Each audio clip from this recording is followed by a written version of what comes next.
I want to welcome you to day one, social and legal aspects of the Migration Institute. And at this point, I would like to introduce our first speaker. Aaron Terrazas is a policy analyst at the Migration Policy Institute, where he serves as project manager for the Regional Migration Study Group. His research interests include the consequences of macroeconomic trends for immigration flows and for immigrants in the labor force, the relationship between migration and the development prospects of migrants' countries of origin, and the role of diasporas in foreign policy making.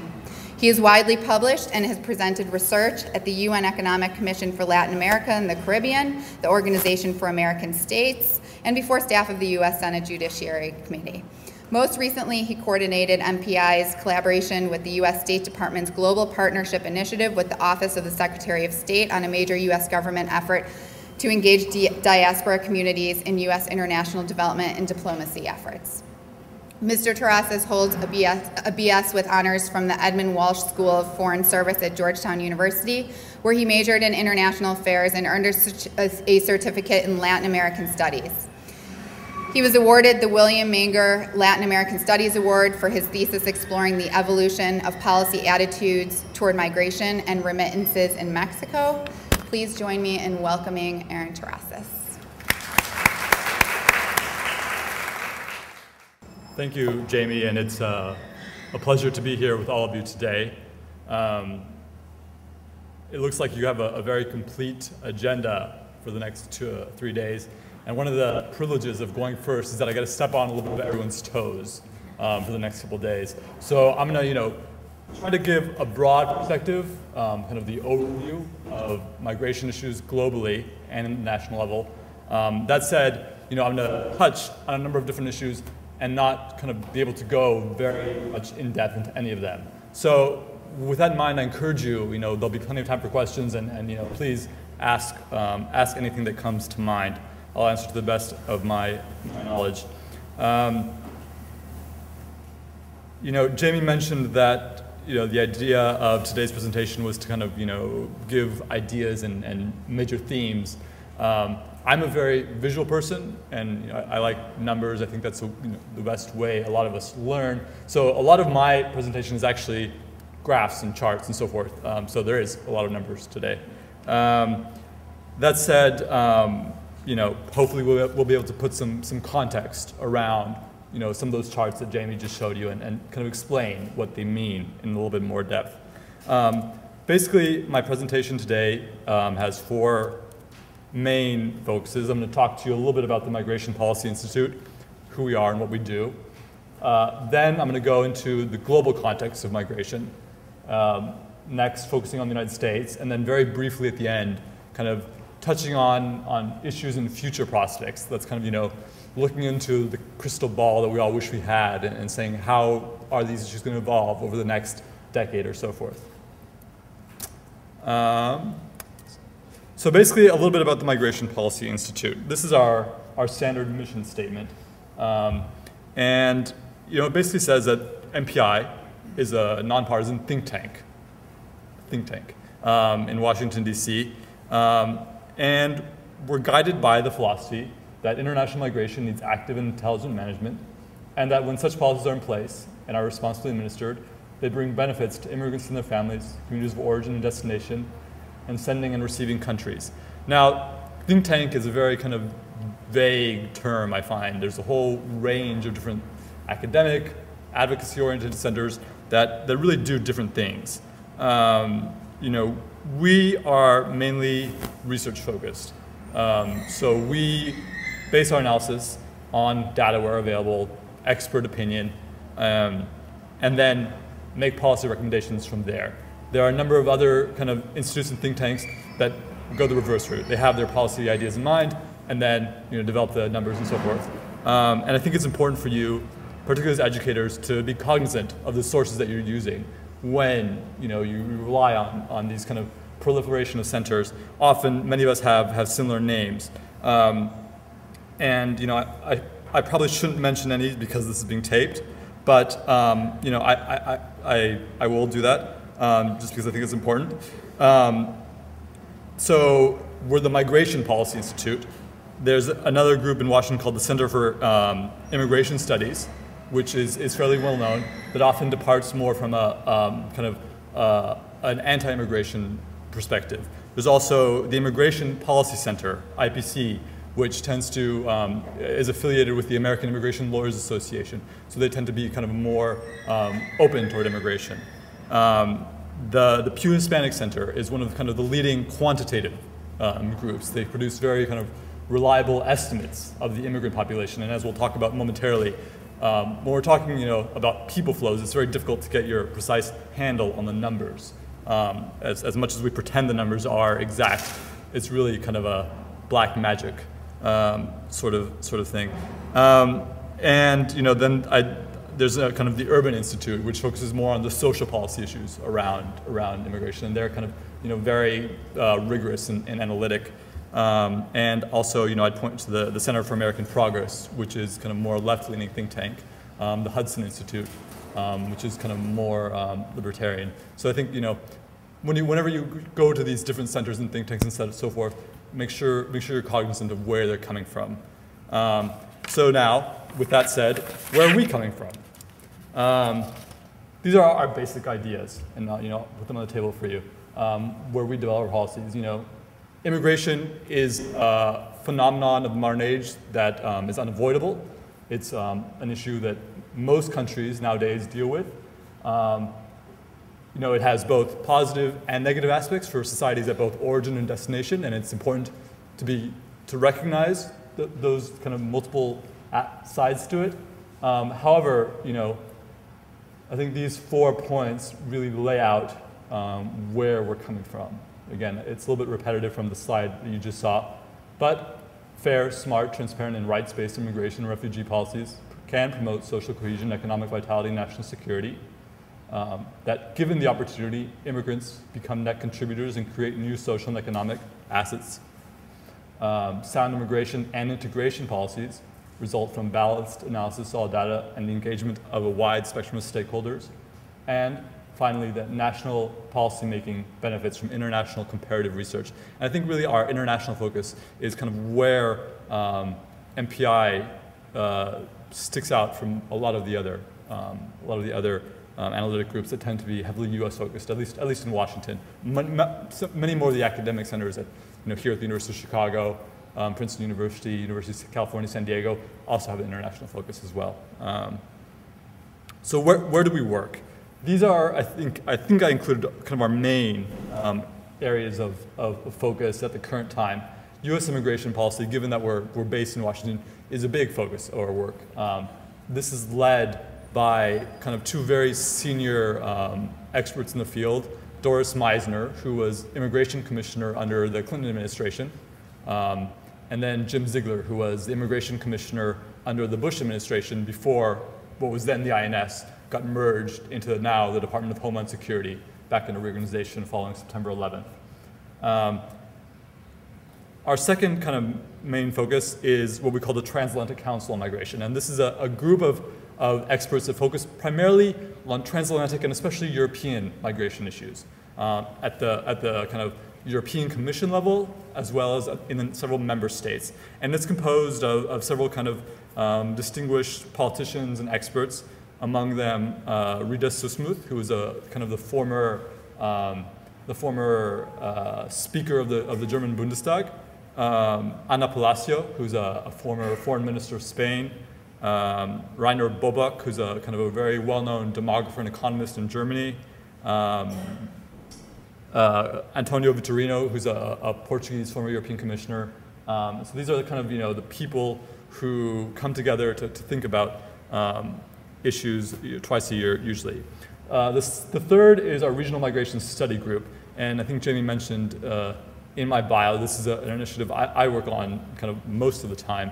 And our Regional Migration Study Group is a similarly kind of organized group of experts that look at migration, but from the perspective primarily of North and Central America. It's looking at the United States, Mexico, Guatemala, Honduras, and El Salvador, roughly the northern triangle, as it's called, of Central America.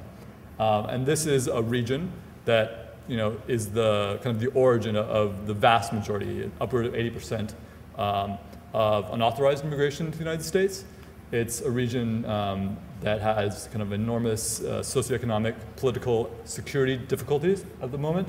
And for all of those reasons, as well as many others, is extremely relevant to debates in the United States. And this group is being chaired by Ernesto Zedillo, who's the former president of Mexico, by Carlos Gutierrez, who's a former Commerce Secretary and former CEO of the Kellogg Corporation here in the United States, and Eduardo Stein, who is the former Vice President of Guatemala. So I think that illustrates the international focus of MPI. Another kind of major focus of our work is what we call the National Center on Immigrant Integration Policy.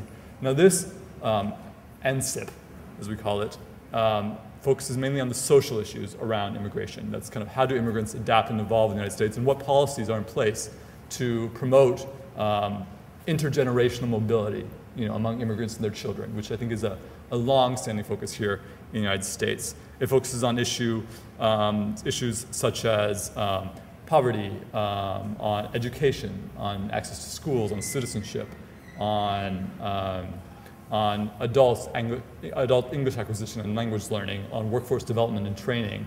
Right now, we actually have a major project that will be kind of starting to release papers in September, focusing on the children of African immigrants, the young children of African immigrants aged 10 and under.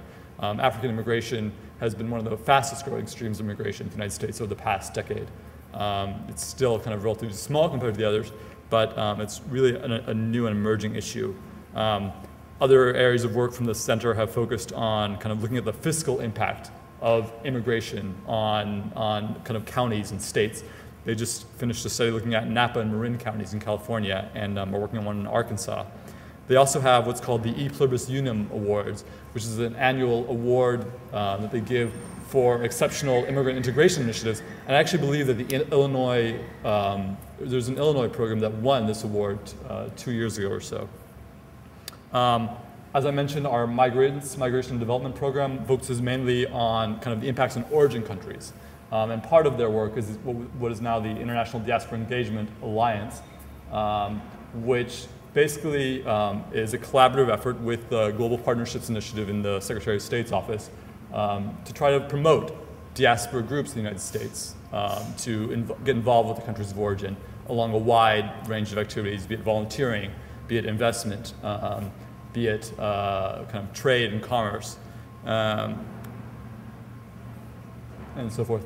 Another area is refugee protection. Obviously, the issues around humanitarian migration are very unique, and it sounds like you're going to discuss those issues kind of in more length over the next couple of days. Another area of our work is labor markets work, or what we call our labor markets working group, and this kind of another group of experts focuses more on the economic impacts of migration for destination countries, looking at impact on wages, on unemployment, and so forth. And a lot of their work recently has focused on the impact of the economic crisis, the 2007 to 2009 recession on migrants. We have our national and international data hub, which I'll show you more about momentarily. And then finally, I realized one kind of issue that I failed to include on the slide was our work on recruitment, migrant recruitment in South Asia and the Middle East. We have really one kind of group of people who focus on the movement of migrant workers, primarily on temporary status, from the Philippines, from Indonesia, from Thailand, to countries in the Middle East and like the United Arab Emirates, Jordan, etc. So that kind of can be a little bit overwhelming, but I think it really displays the scope of our work. Here are some online resources that you can use as you kind of try to inform yourself more. The first is our basic website. I'll open the link here, and basically this shows kind of the different publications that we have and events. Often our events are live streamed online, so you can view them. All of these resources are posted under Mr. Terrazas' name, under suggested resources. Right, and so I don't want to dwell too much on them. The Migration Information Source is basically our online journal. It kind of comes out with very accessible articles several times a month. So you can kind of see some of the recent articles here. If you're doing kind of work on a specific country, you can click on country resources, and you can see kind of profiles of migration in a wide range of countries. Kind of on more U.S. focus, you can see briefings on kind of U.S. immigration policy issues. And feel free to explore the rest of them. The Migration Data Hub is kind of a collection of national and comparative international data. I'd particularly like to focus on two parts of it. The first is the ACS, the American Community Survey Data Tool, where you can click on any state and find kind of a number of data points on the immigrant population of that state. So here you see Illinois. You see social and demographic characteristics of the immigrant population in Illinois. If you click right here, you can find language and education characteristics compared to other states. Workforce, income, and poverty, similarly. The second kind of data resource that I'd like to point out is historical immigration trends in the U.S. Here you can see kind of a number of different images and slides on the history of immigration in the United States. So, so enough about MPI. Let's get into the issues that we actually care about. I'll start with the global context of immigration. Now, we have to be careful with definitions.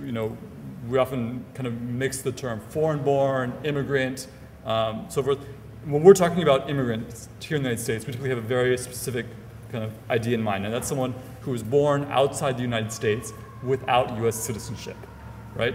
So that means there are a number of people who are born with U.S. citizenship outside the United States, military children, people who have any parent who's a U.S. citizenship, and also, we do not include in that definition people born in the United States of foreign parentage.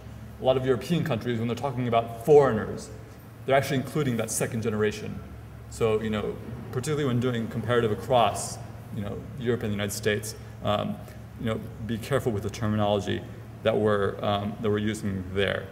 I have 3 different images of global migration trends, that show you the global picture of immigration, and I think they'll emphasize different points here. So this shows you kind of roughly around 2000 where immigrants were moving, and you see here it says the number of migrants. So a critical distinction is between stocks and flows. Stocks is the number of immigrants residing in the country at any given point in time, whereas flows is between 2 points in time, how many people moved. Flows are very difficult to get numbers on because immigrants go through a wide variety of channels, and the points in time that we're comparing are not often not the same.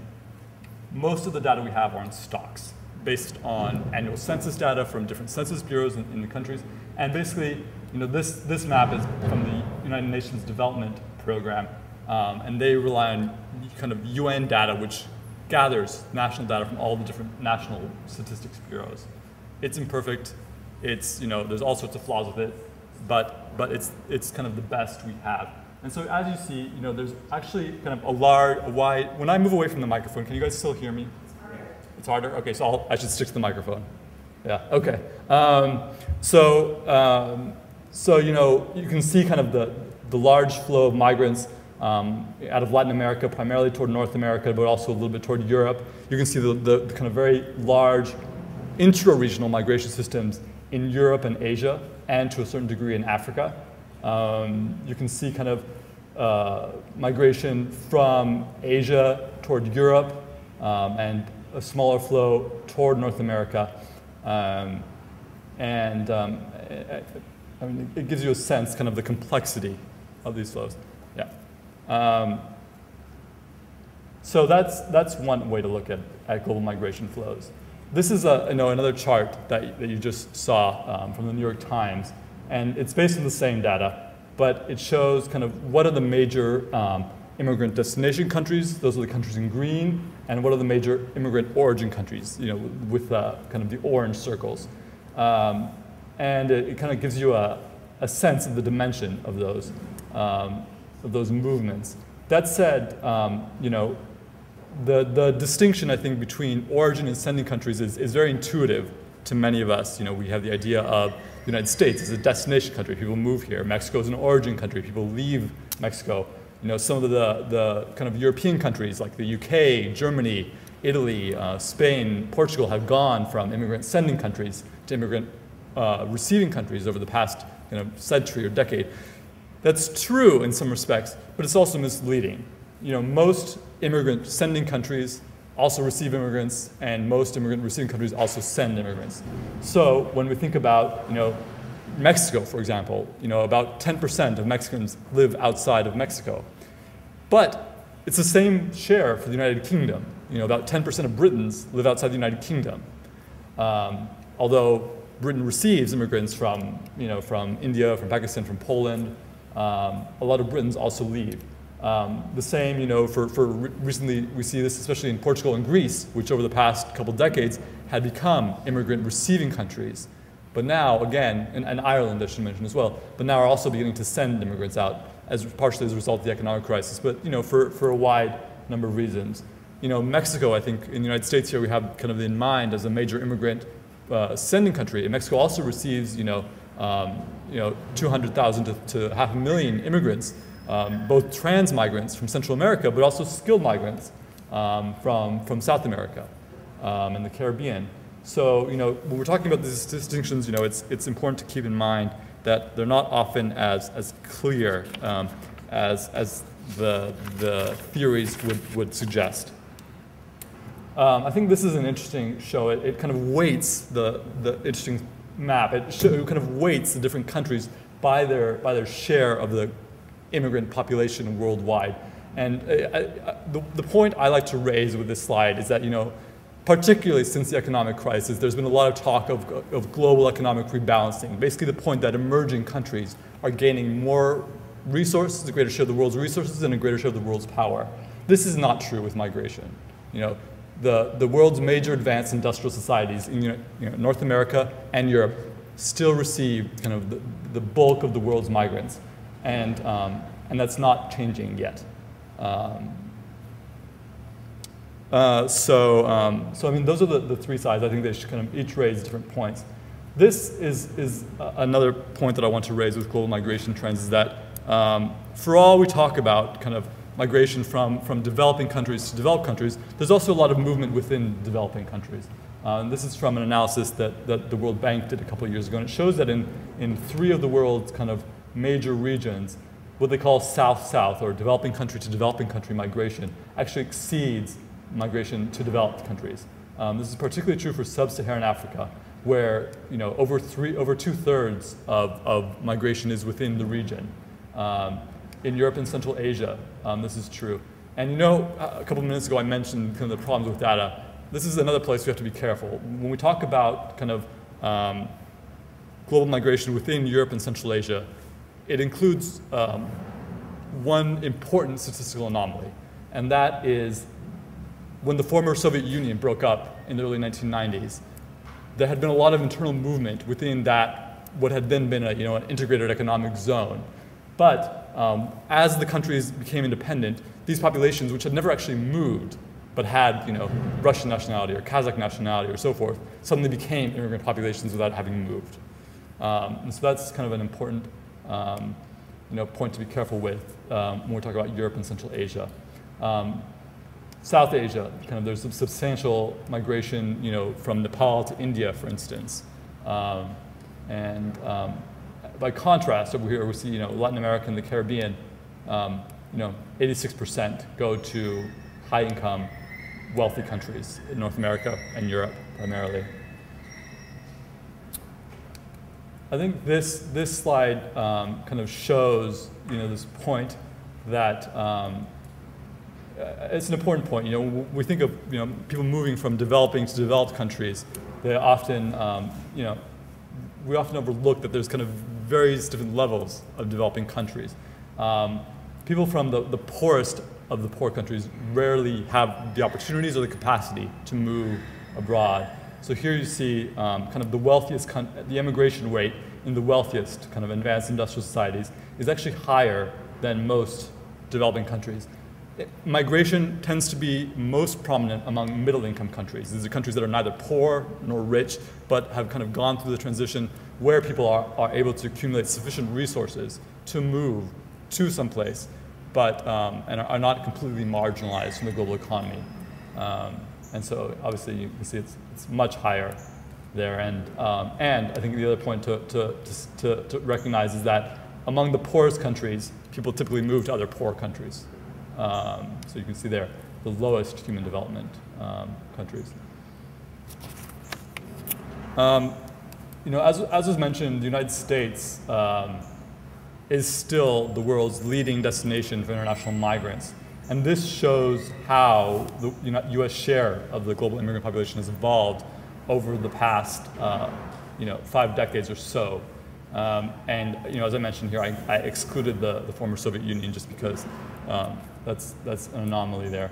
So you can see that in the 1960s and 70s, the United States had about 15% of the world's international migrants, and that increased substantially through the 1980s, 1990s, and 2000s. But and 1990s primarily. Over the first decade of of this century, we've actually immigration appears to have leveled off somewhat to the United States and so forth. Right. And so the U.S. is global leader.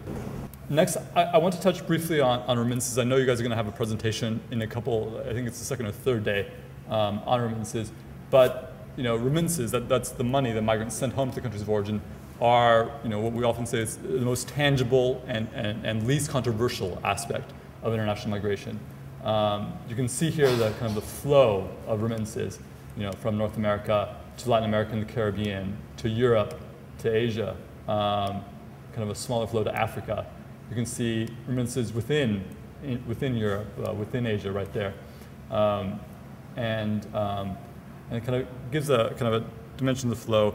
I think here you can see the the world's major remittance receiving countries. Mexico, I think Jamie pointed out, is one of the leading remittance recipients, along with India and China. But so is France. A large number of French work, be it in the UK, in Germany, and in the United States, and send remittances home just as well. So you see also the second tier countries: Morocco, Egypt, Nigeria, Pakistan, Vietnam, Indonesia. But you also see Germany, Poland, Netherlands, UK. So this really Spain, and that really shows the diversity of immigrant destinations for recipients. And as Jamie pointed out, remittances alone are meaningful to a certain degree, but it's important to look at them relative to the share of the country's economy, as a share of gross domestic product, as we call it.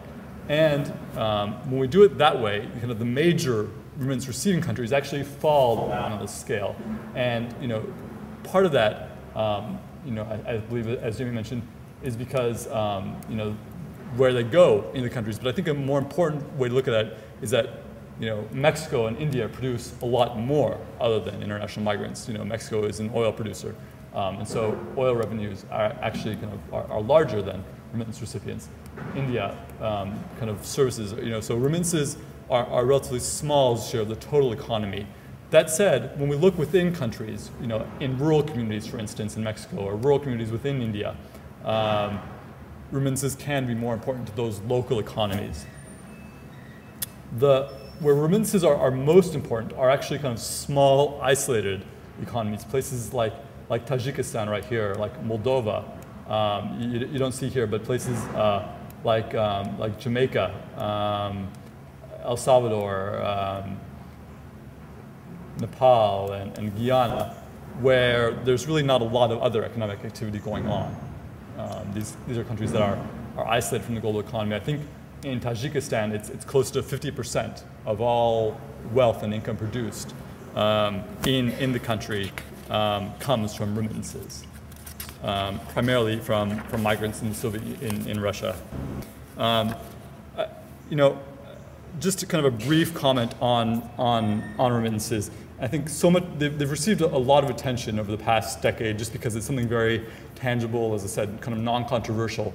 But the real challenge is, you know, when we think about remittances, is that these are a personal inter-household flow. It's very difficult to you know, think about their development impact beyond the household. And when we talk about kind of their impact on growth and productivity of a country, not just poverty reduction, it's important to look at that, you know, there's a lot more beneath remittances. Households have accumulated wealth in savings accounts, in you know, the value of their homes, which represent kind of a much larger pool of resources beyond just this current flow of remittances that are sent, you know, on a monthly or so basis.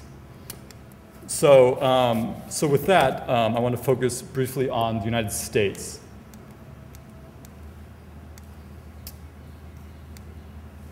So here are kind of some of the issues that I'm going to cover quickly. Population growth of the immigrant population, their changing origins, their geographic dispersion, labor market impacts, and then finally generational shift.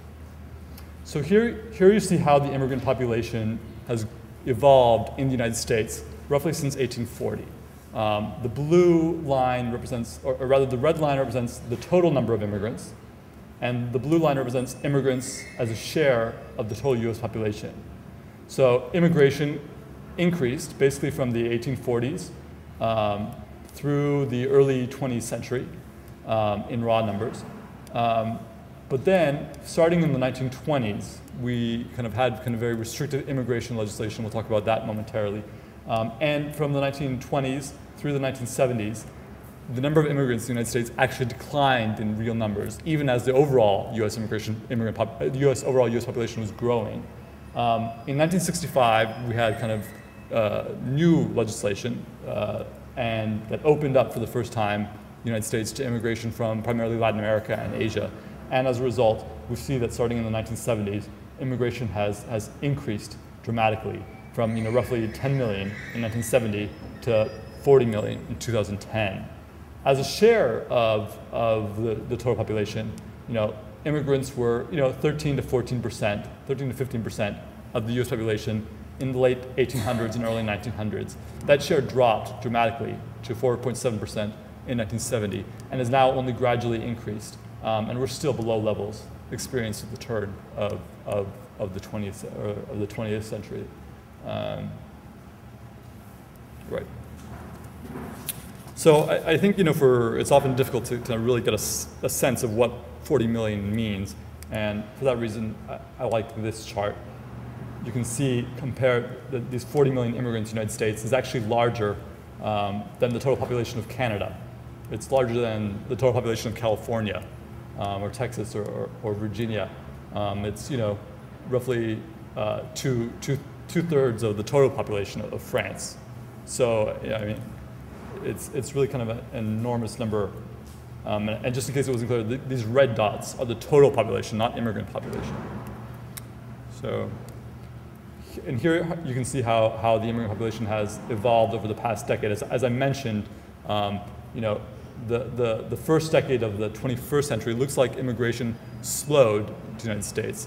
And that primarily occurred in the last kind of 3 or 4 years of the decade. Here you can see the trend for the number of immigrants in the United States between 2000 and 2007, 2008. It was increasing roughly by 1 million per year. Over the recession, something clearly happened. Since then, it looks like it's increasing again, although perhaps not quite as fast. I mentioned some of the major immigration laws. You know, the 1924 Immigration Naturalization Act, which kind of was fairly restrictive and cut off immigration to the United States. It set quotas per country. The Immigration and Nationality Act of 1965 reversed many of those changes and again opened up the United States to a certain degree to immigration from Latin America and Asia. The Immigration Reform and Control Act of 1986, I'm sure many of us remember, kind of legalized approximately 3 million immigrants, unauthorized immigrants in the United States. And then the Immigration Act of 1990, which really set in place the system of highly skilled immigration that we have today, the kind of the famous H-1B visas, and so forth. These are just some basic numbers. You can see about 1 in 8 US residents is now an immigrant, 1 in 2 new US workers over the 1990s. And we'll return to children of immigrants momentarily, but nearly a quarter of all children, those under 18 in the United States, are children of immigrants. They have 1 or more foreign-born parents. 30% of all low-income children in the United States have an immigrant parent, and 84% of these children are native-born US citizens. I think kind of probably one of the most controversial questions is the legal status of immigrants, is how do these people get here? When we look at the overall kind of 39.4 million immigrants in the United States in March 2009, we generally say it's roughly a third. A third, a little over a third are naturalized US citizens. About a little under a third are legal permanent residents, what we commonly know as green card holders. These people who have permission to stay in the United States as long as they want. A small number are what we call legal temporary migrants. These are people who have, H-1B visas, student visas. Those are people here on a definitive, be it 3 years, 5 years, et cetera, visa. And then the remaining, about a little over a quarter are unauthorized. It's 11.1 million. Here you can see how the immigrant population in the United States has evolved in terms of their origins. Back in 1960, you see the leading countries were Italy, Germany, Canada, United Kingdom, Poland, Soviet Union, and then Mexico, Ireland, Austria, Hungary, but for the most part, almost all European countries. By 2008, we see about a third of immigrants in the United States are from Mexico, 4% from the Philippines, India, China, Vietnam, El Salvador, Korea, Cuba, Canada, Dominican Republic. Again, the shift almost all from Europeans to Asians, Latin Americans is kind of really the major demographic force shaping the United States over the next couple of decades. Another kind of major immigration story over the past 2 decades has been the shift from, a 5-state story. That's basically, in the early part of the last century, immigrants primarily arrived in a handful of destinations: New York, New Jersey, Chicago and Illinois, primarily Chicago, California, Texas, and Florida. Over the past 2 decades, immigrants have begun settling throughout the country. The fastest growing destinations for immigrants between 1990 and 2008 were places like North Carolina, Georgia, Nevada, Arkansas. These are places without kind of a recent history of receiving immigrants, and for obvious reasons, the arrival of new people creates all sorts of social problems and challenges. I think one of the most pressing questions that comes to mind with immigration is the level of education of immigrants. The traditional story is that immigrants are concentrated at the extremes of the education spectrum. They tend to be both very highly educated and very low educated, and there's relatively few in the middle. By contrast, natives tend to be especially concentrated in the middle, although there's increasing high educational attainment as well.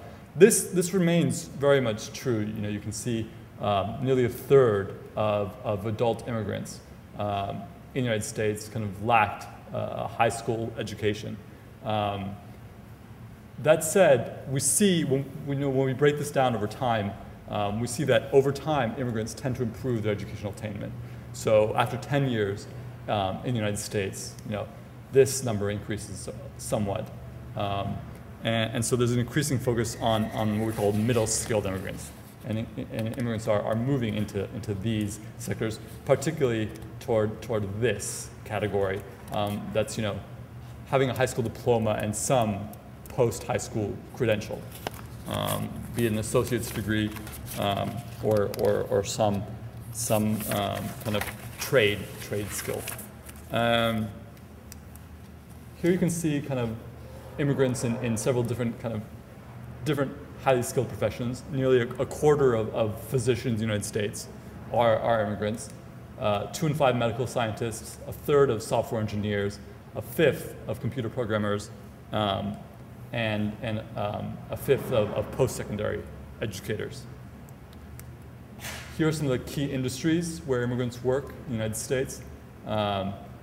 Especially before the recession, construction attracted a large number of immigrants. Services were more popular among immigrant women.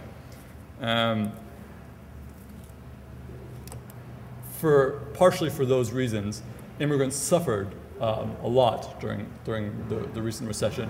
You can see that during the boom, that's roughly 2000 to 2007, immigrant employment increased very rapidly, much more rapidly than among the native-born. But during the bust, from 2007 to 2009, it decreased more rapidly, about 10%, by about 10% over those 2 years. That said, over the kind of the nascent recovery of the past 2 years or so, immigrant employment has increased again more rapidly increased more rapidly than native-born employment. So you can see that between 2009 and 2010, immigrant employment increased by about 5% compared to about 1% among natives. This is obviously a very kind of touchy topic, that immigrants are kind of increasingly getting jobs, whereas native employment has increased more slowly. There are a number of reasons for that, and I think this slide kind of very briefly explains some of those reasons. Involuntary part-time employment among immigrants has increased much more rapidly, from about 5% to about 9% of all workers than among natives. And more importantly, immigrant wages have fallen much more rapidly than among natives. One of the stories of the recession was that those people who managed to retain a job saw wage increases.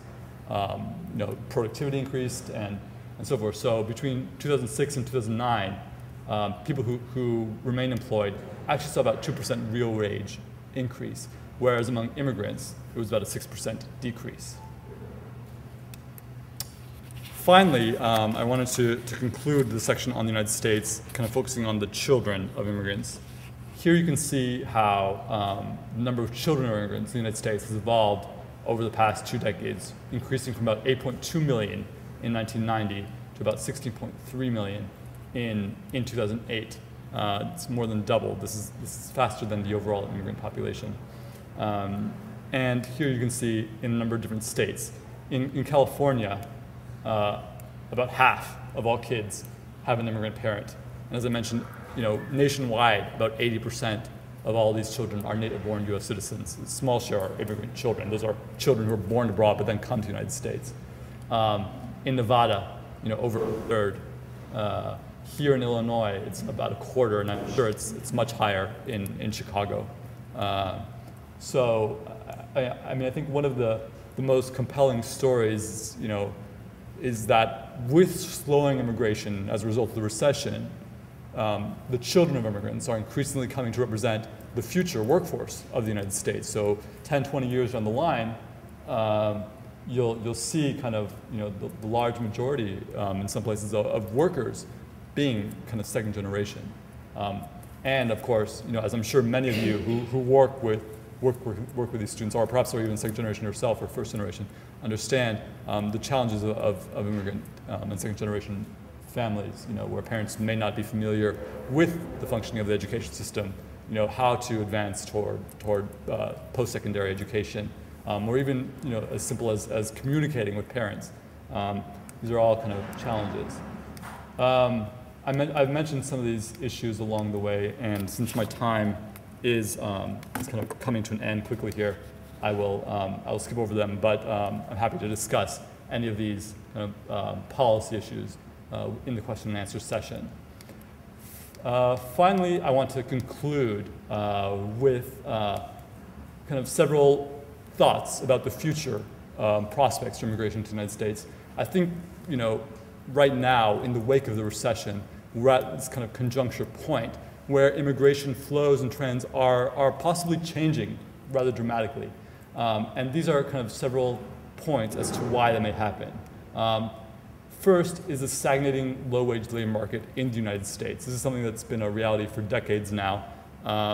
But during the years of economic expansion between 1990 and 2007, as economic opportunities improved for natives, native workers were able to move up the job ladder into better paid, better educated positions. And immigrants filled that kind of bottom level of jobs. And this is kind of a long-standing story we saw at the beginning of the 20th century as well. This kind of the same phenomenon happened.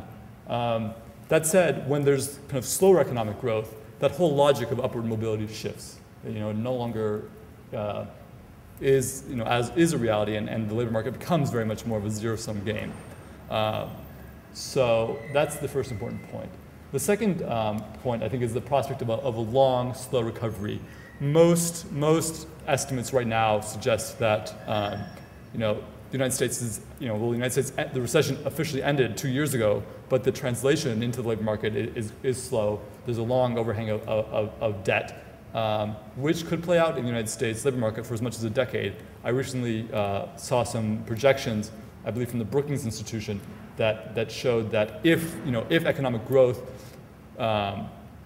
if we assume kind of a rate of economic growth at the fastest point of the 1990s, then the labor market won't return to pre-recession unemployment levels until 2016. If we assume kind of a slower rate of economic growth than during the 1990s, which is for all intents and purposes more likely, we could see unemployment stay higher than we've experienced for a long time, up until 2022, I think is the date, before unemployment returns to 5%. So that's kind of a second, perhaps more somber point. A third point is kind of the changing labor force behavior of the native born. We see increasingly that kind of older workers are returning to the labor market. The labor force participation rate among older workers is now at levels we haven't seen since the 1960s. And so, many of them are seeking part-time jobs, especially in the food service sector that immigrants used to fill. So whether employers will display a preference for kind of one type of workers or another will be an interesting trend to watch. A fourth point is kind of what I call the shifting drivers of global economic growth.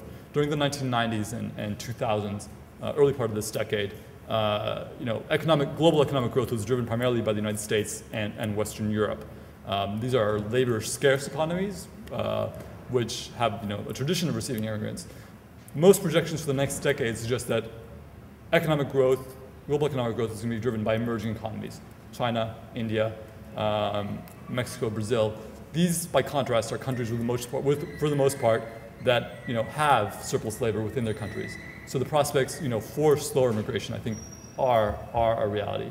Finally, particularly for the United States, I think it's important to point out demographic change and human capital investments in Mexico and Central America. For a long time, kind of it seemed that Mexico and Central America provided, an almost endless pool of less skilled labor for the United States in the construction sector, in the household services, in kind of domestic services, and increasingly we see that the youth, particularly in Mexico, to a lesser degree in Central America, are as educated or better educated than youth in the United States. And demographic growth, these countries had been growing very rapidly for much of the last kind of several decades, and suddenly demographic growth is slowed due to family planning measures in the region. And so suddenly, over the next decade or so, the region is not going to have this kind of endless pool of kind of a large number of less skilled workers in the United States. And so that kind of source that has driven a lot of immigration to the United States may suddenly dry up. Now that, of course, is all kind of if and what if. But with that, I'll end, and I thank you for your attention. And I'm sorry for the kind of the overwhelmingly kind of barrage of numbers and data, but hopefully it was useful. I'm happy to answer any questions you have. So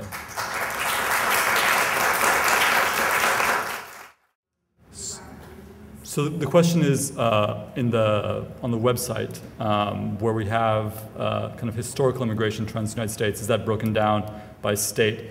Unfortunately, for the most part, it's not. That said, I believe when you go into the ACS data tool, there are certain numbers which go back to 1990.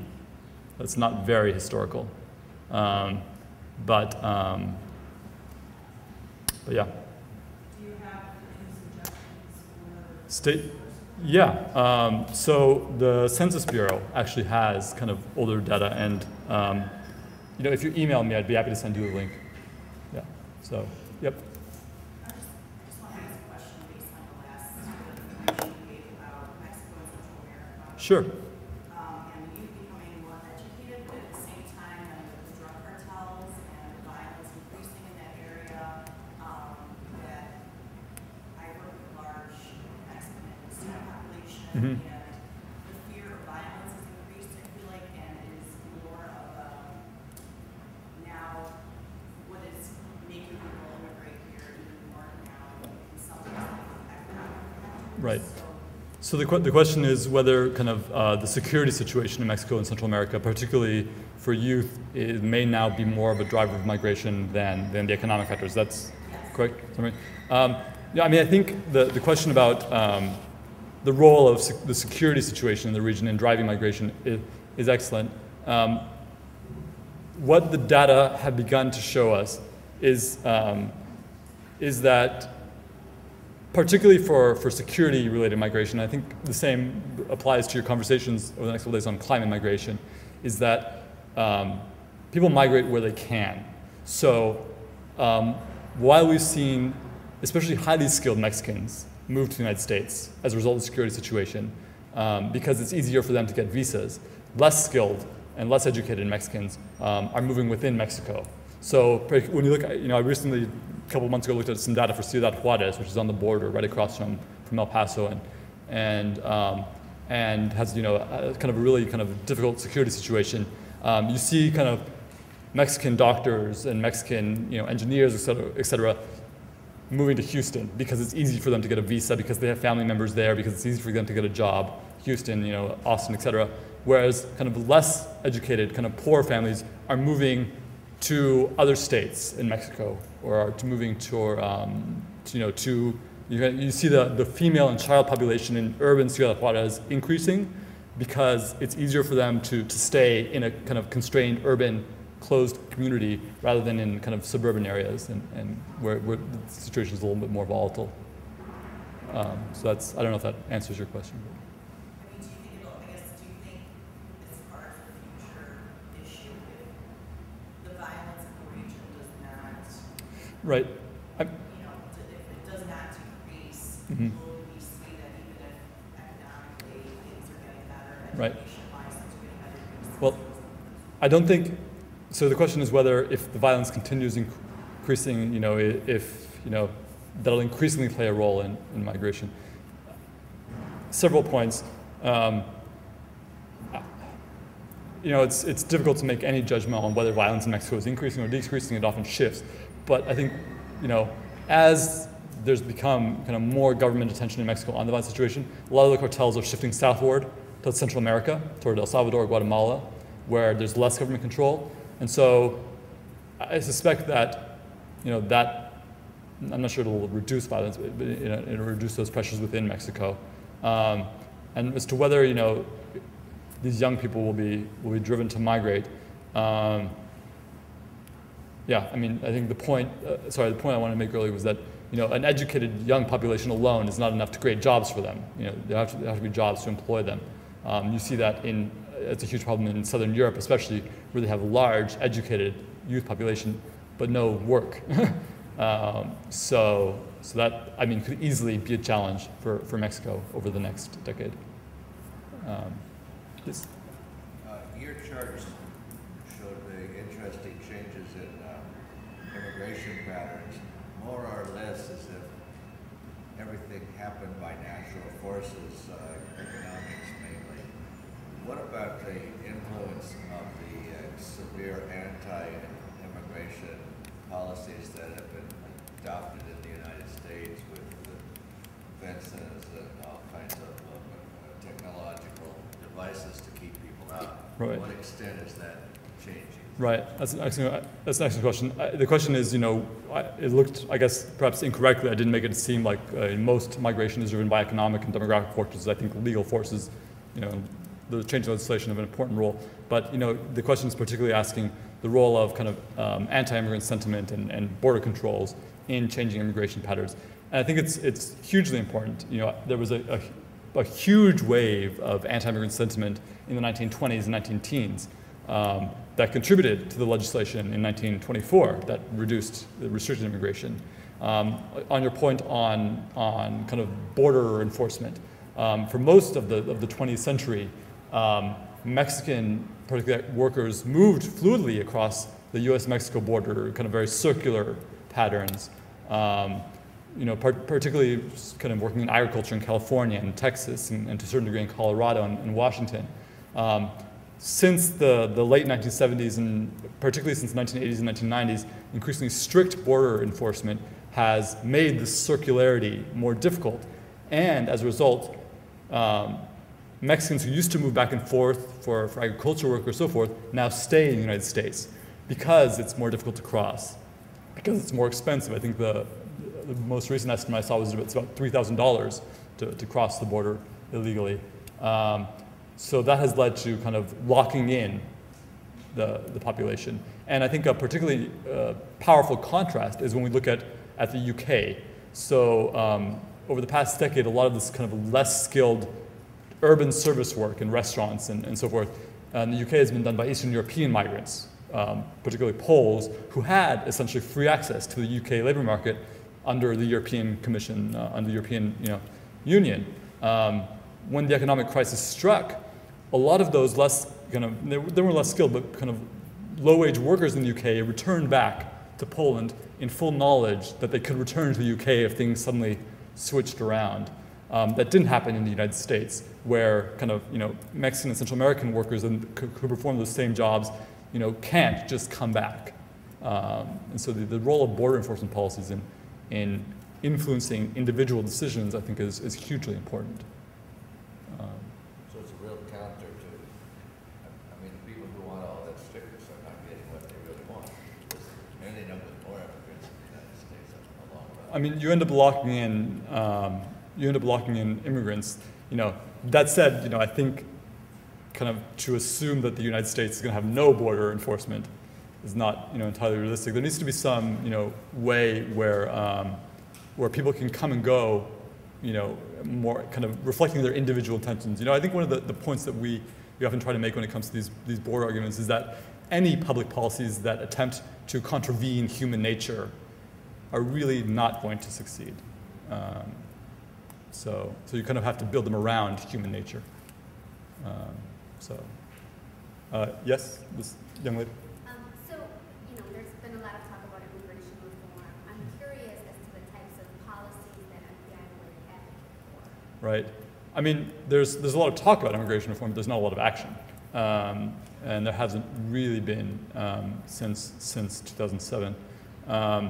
As far as the policies we recommend, I mean, I'd point you to the kind of the outcome of a commission we held. Let me see if I can pull it up here.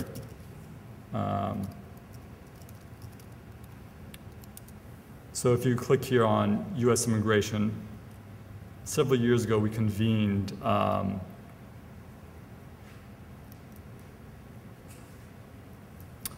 a task force on immigration, and the outcome was this report called Immigration in America's Future.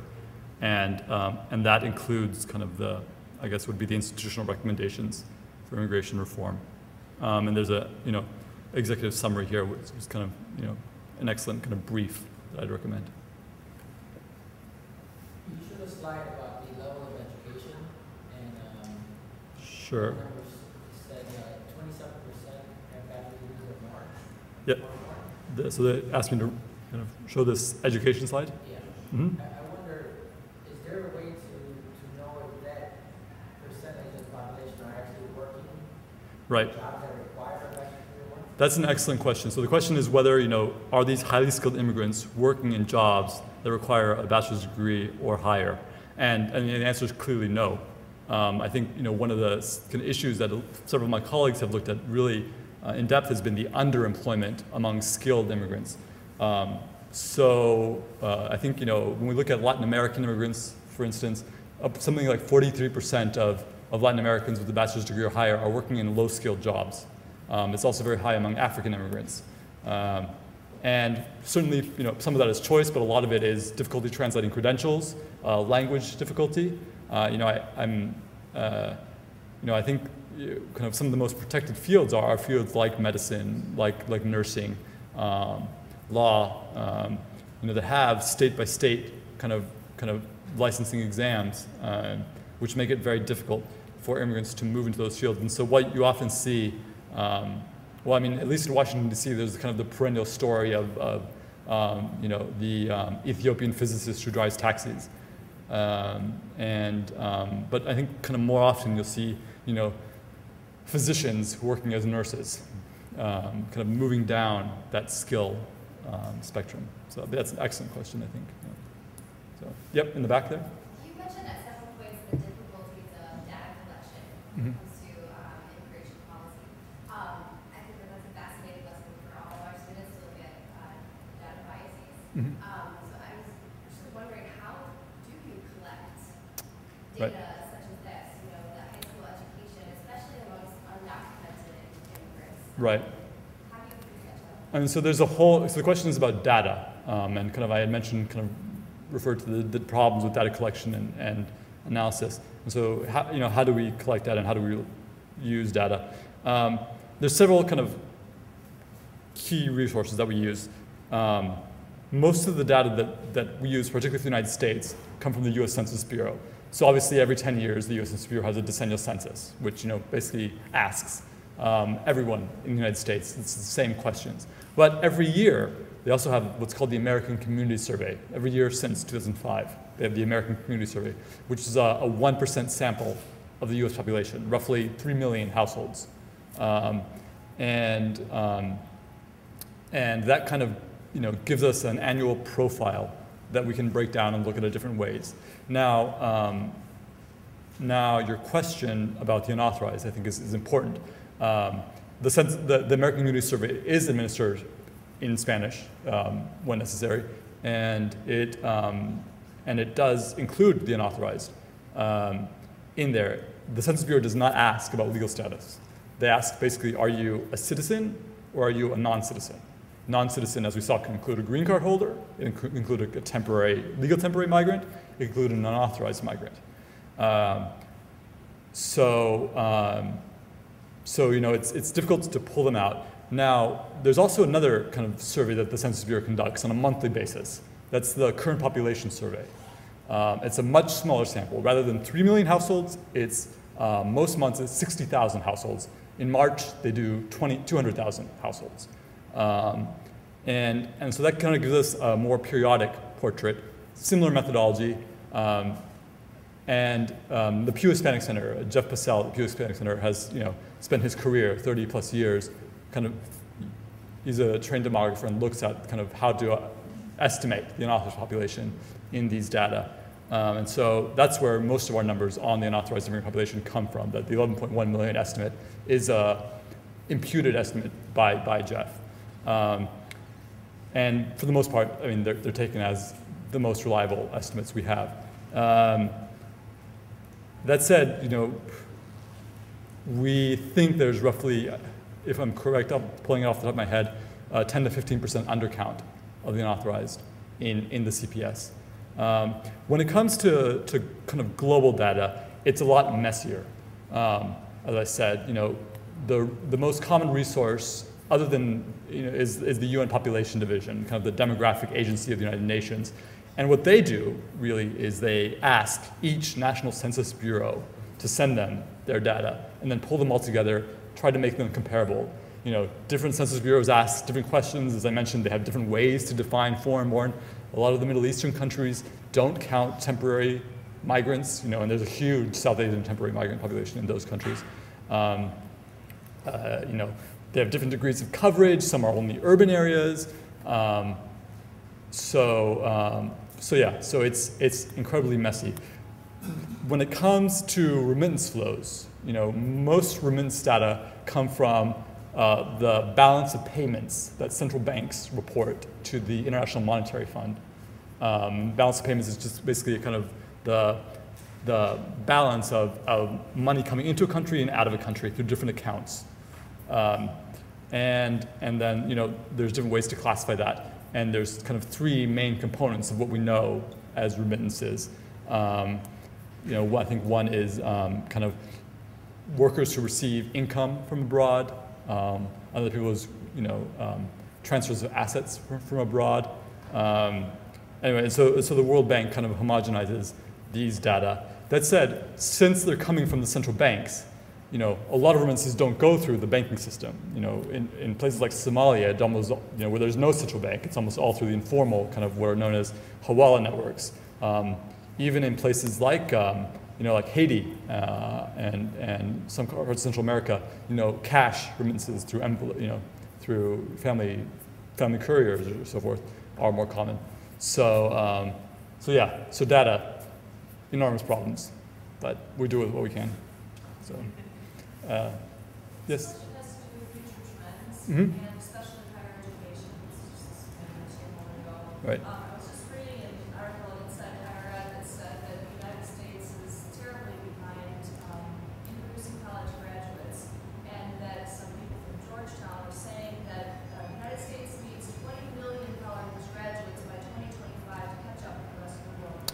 I was wondering if you would speak to the DREAM Act and the future to harness this great population we have to improve higher education in the United States. Right. So the question is on higher education, and kind of the question, referenced some estimates from Georgetown University. I think I know the ones you're referring to. That estimates the United States needs, I think, 20 million college graduates over the next decade, and also about the DREAM Act and the potential of the DREAM Act. So I should preface this by saying that this is not my area of main expertise. So I'm kind of going my own personal opinion here. There's little doubt that the United States is increasingly, inexorably moving toward kind of a more knowledge-based economy, and that there's value in skilled workers. That said, kind of I think knowledge economies don't exist in a vacuum, and whether we like it or not, there's always going to be less skilled work that doesn't require higher education. It may not be growing as fast. I think a lot of the fastest growing occupations are actually in that middle skilled category that require more than a high school education, but not necessarily a bachelor's degree. So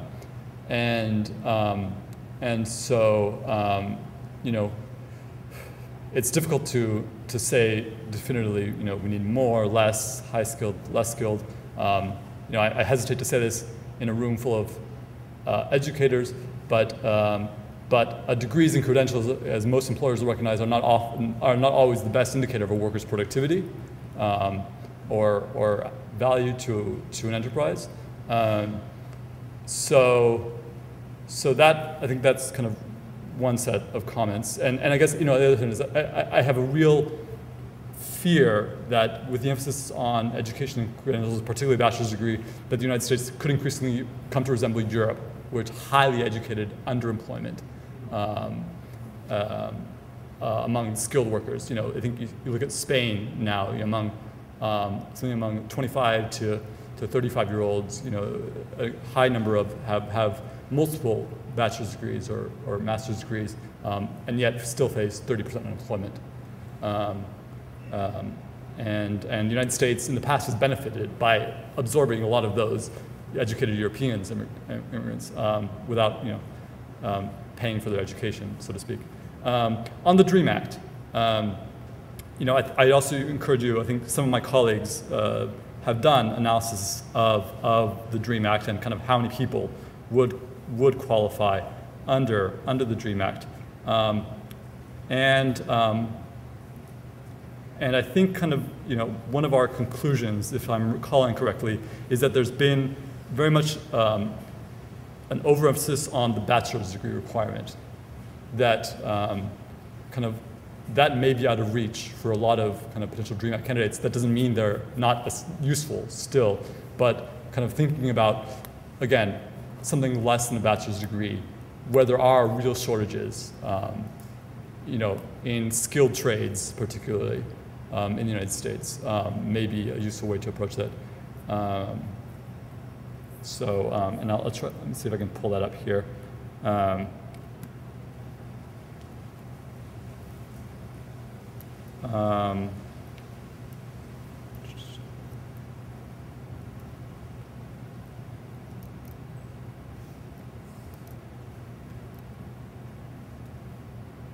Yeah.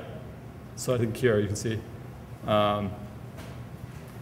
this paper may be of particular interest. So, any other questions? Yes. You showed us a map of I think the foreign remittances sent home. I'm sorry. Foreign what? The formal remittances sent.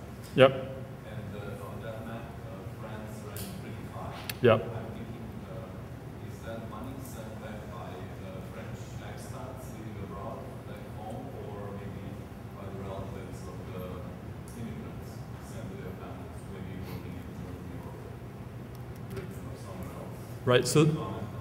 Right. Yeah. So the question is on the total remittances here. Why is France kind of so high? And you know, could this potentially be the the relatives of immigrants? You're saying? Yes. Kind of sending money to relatives in France. You know, I honestly don't kind of know exactly what's going on. Why France? There are, I think I've seen kind of estimate 300,000 French nationals living in the UK, particularly working in high income sectors in London and the city. Let's also remember kind of remittances are included in this category of remittances are cross-border flows. So people who may live in France but work in Geneva or work in Brussels, their income is counted as remittances. So that could be another explanation, but honestly, I've never looked in depth at why France is one of the leading remittance recipients in the world. So, Okay, well, thank you